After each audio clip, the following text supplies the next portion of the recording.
ناظرین، جہازی میڈیا کے talk show میں آپ کا خیر مقدم ہے۔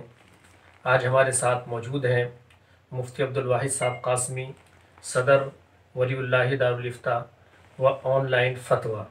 آئیے ہم ان سے عصر حاضر کے کچھ اہم ایشوز پر گفتگو کریں گے اور ان سے اہم جانکاری لیں گے۔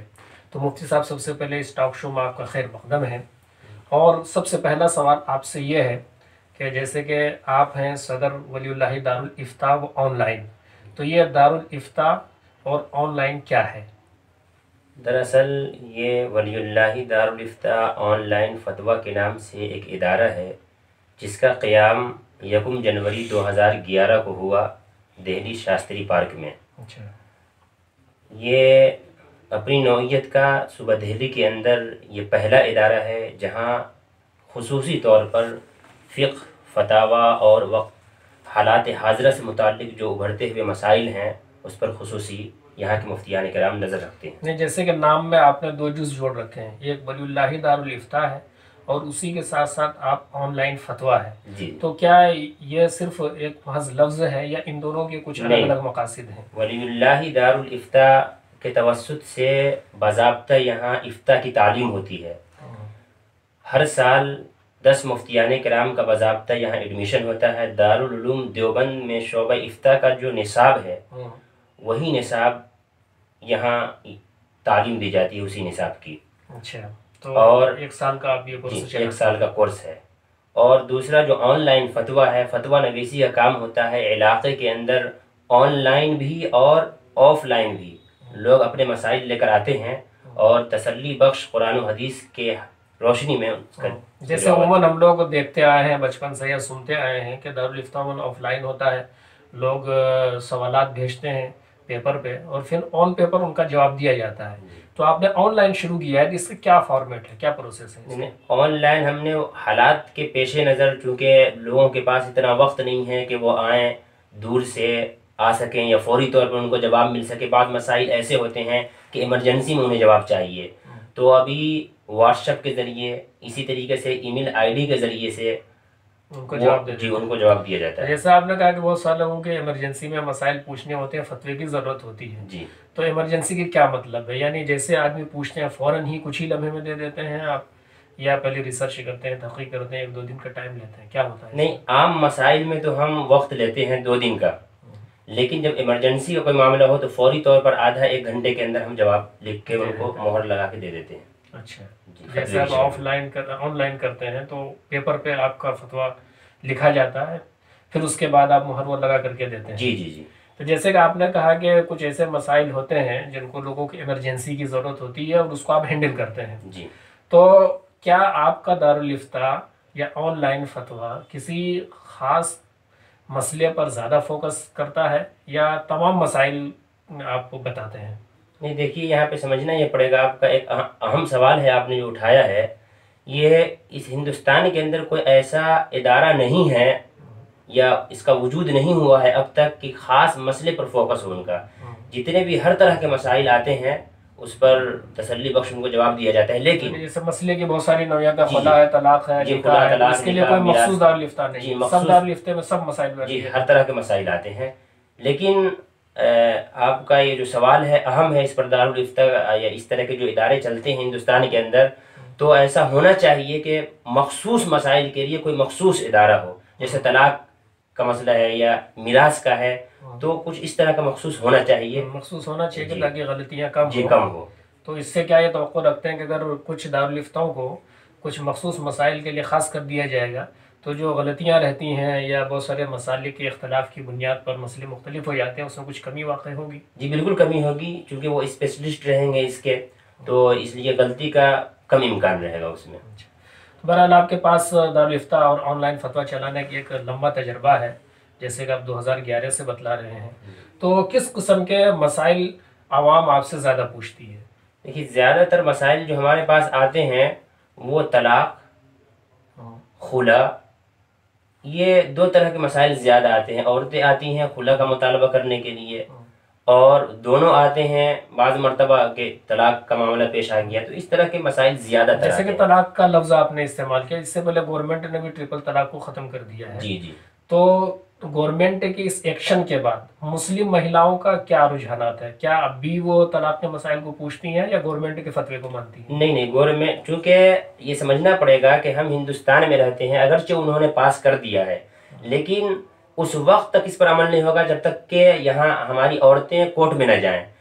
یہ میں اب جہازی میڈیا کے حوالے سے توسط سے میں اپنی ماؤں بہنوں کو جو اس طرح کے حالات پیش آ جاتے ہیں ان کے جذبے اور حوصلے اور دینی جو جذبہ ہے ان کا، ان کے حوصلے کو سلام کرتا ہوں کہ ابھی بھی وہ شرعی عدالت سے جو دارالفتہ سے ہی رجوع کرتی ہیں کہ شرعی معاملہ کیا ہے اس میں، اگر طلاق کورٹ نہ جائے، آپ یہ کہنا چاہتے ہیں؟ جی کورٹ نہیں جاتی ہیں، وہ بہت جاتی ہیں جی، اس پر میں جو ہے مبارکباد پیش کرتا ہوں کہ اس کے آنے کے باوجود بھی کورٹ نہیں جا رہی ہیں، وہ شرعی عدالت سے۔ تو کیا کوئی زمینی رپورٹ بتائیں گے کہ اس میں کتنی پرسنٹ مہیلائیں آپ کے پاس آتی ہیں اور کورٹ کا کیا ریشیو ہے؟ نہیں، کورٹ میں تو بہت کم ہے، کوئی ریشو اس کا ابھی چونکہ فی الحال میں آپ کو واضح طور پر نہیں بتا پاؤں گا، لیکن زیادہ تر مسائل ہمارے پاس طلاق کے آتے ہیں۔ اگر یہ پوچھا جائے کہ 10 مسائل میں سے کتنے مسائل ایسے ہوتے ہیں جو اس طریقے سے آئلی مسائل سے تعلق رکھتے ہیں؟ 10 مسائل میں سے تقریباً 7-8 مسئلے جو ہے وہ طلاق کے ہی ہوتے ہیں۔ اچھا، تو چلیے عورتوں کے سلسلے کی بات شروع ہوئی ہے تو ایک اہم سلگتا ہوا مسئلہ آپ سے پوچھنا چاہیں گے کہ عورتوں کو گھر کے چہار دیواری کے اندر ان کے تحفظ کا ایک سامان سمجھا جاتا ہے، ان کو باہر کم نکلنے دیا جاتا ہے، اسلام کا ایک کانسیپٹ ہے۔ تو آج کل جو مظاہرے چل رہے ہیں پورے بھارت میں سی اے کے خلاف، اور اس میں آپ دیکھ رہے ہیں کہ عورتیں ہی قیادت کر رہی ہیں، تو اس کو شرعی نقطہ نظر سے آپ کیا سمجھتے ہیں؟ دیکھیں، یہاں پہ ہم سب کو سمجھنا پڑے گا کہ اسلام جو ہے یہ افراط تفریط سے بالکل پاک ہے، پاک مذہب ہے۔ اسلام کا نظریہ یہ بھی نہیں ہے کہ عورتوں کو اسٹیج کی یا میدان کی یا سڑک کی زینت بنا دیا جائے، اور یہ بھی اس کا نقطہ نظر نہیں ہے کہ اس کو چہار دیواری کے اندر قید کر کے رکھا جائے، بلکہ افراط تفریط سے یہ پاک ہے، مجبور نہیں کرتی ہے۔ اب دیکھیے کہ یہاں پر جو موجودہ صورتحال میں جو سی اے اے ہے، این آر سی ہے، اس کے خلاف مائیں بہنیں سڑکوں پہ اتری ہوئی ہیں، تو ایک ملکی اعتبار سے ان کا یہ حق ہے، ادھیکار ہے کہ یہ ملک کے تحفظ کے لیے اپنے ڈیموکریسی رائٹس تو ہیں، لیکن شرعی نقطہ نظر یہ ہے کہ بعض مخصوص حالات میں شریعت اسلامیہ نے انہیں گنجائش دی ہے، جیسا کہ میں نے کہا کہ افراط تفریط سے یہ پاک مذہب ہے۔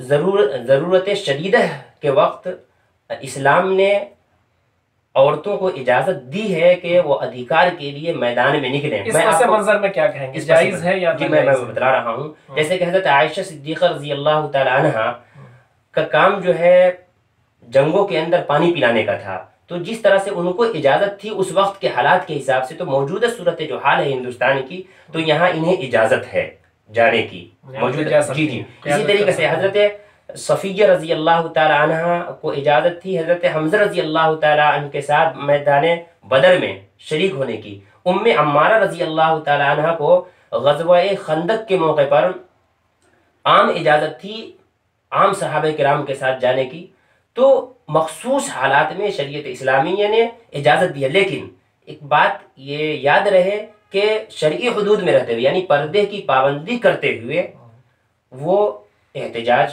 کریں، سڑکوں پہ نکلیں، ریلیاں نکالیں، بالکل گنجائش سب میں یہ جو کر رہی ہیں جائز جی بالکل گنجائش۔ ابھی آپ نے کہا کہ پردوں کا لحاظ کرتے ہوئے، جیسا کہ ہم نے سنا ہے کہ آواز بھی عورتوں کا پردہ ہے، اور ان مظاہروں میں عورتیں قیادت کر رہی ہیں، اور قیادت میں ان کو اسپیچ دینا ہوتا ہے، تو اس حوالے سے آپ کیا کہیں گے؟ نہیں دیکھیے، آواز پردہ ہے یہ اپنی جگہ درست ہے، لیکن یہاں پہ پردے سے مراد ہے یہ مخصوص اعضاء وغیرہ کا پردہ کرنا، جیسے چہرہ ہے نقاب لگائیں، اسی طریقے سے دیگر اعضاء جو ہے۔ میرا سوال آواز سے ہے۔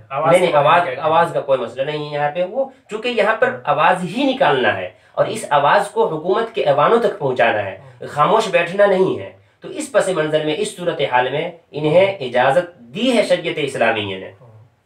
اچھا، تو وہ تقریر بھی کر سکتی ہیں، قیادت جی تقریر بھی کر سکتی ہیں، نعرے بھی لگا سکتی ہیں، سب کچھ کر سکتی ہیں۔